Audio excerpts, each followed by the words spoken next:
as a painter, I think because my first love is color, but I just don't want to master color and then use it to do something else. Color is my actual subject. And so I'm always wanting to learn more and like go in deeper, and like mixing colors together with paint at a certain point.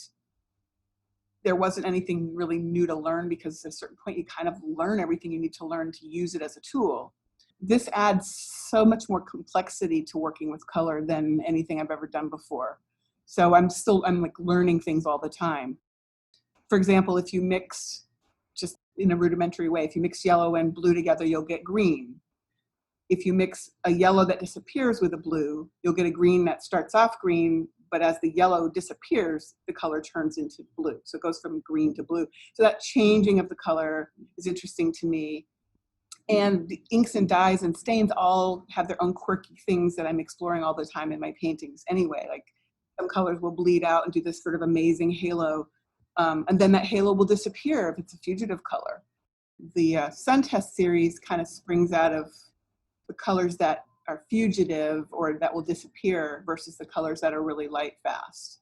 Those experiments were interesting to me in and of themselves. And so this whole testing with the SunTest series has been bubbling around in the background for a long time. So this body of work, this show, is the first time I've really been able to show them. This past couple of years, I've been working specifically on a way to show that whole process.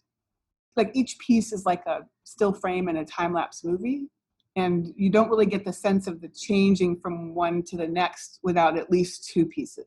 So a diptych would be like a before and after, or day 1 and day 12 along the process. Some images I think work really well in larger groupings.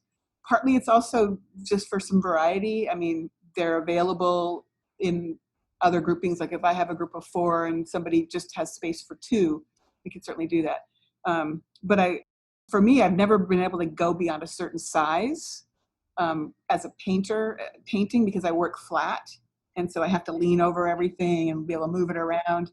So part of the wanting to get bigger is just like wanting to finally be able to go bigger. Like I can, like whereas before I couldn't beyond a certain scale. The dye sublimation process, a company actually reached out to me because they are always looking for artists because we're their clients. And it's like, have you ever thought about making reproductions of your work? And the idea of reproducing a painting, that just reproducing it like a poster, didn't really appeal to me personally. I found that was kind of like, didn't feel that interesting. But then it was like in the back of my mind, well, what would it look like? So I did a couple test samples. And when I saw how they have a matte version that looks a lot like my painting surface, I thought, maybe there's something I could do with that. But it was, again, in the back of my mind.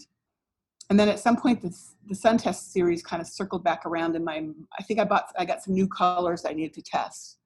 And I always test them before I use them. And I just kind of like all three of those things kind of locked together. I'm like, I could do paintings that I could put on the dye sublimation.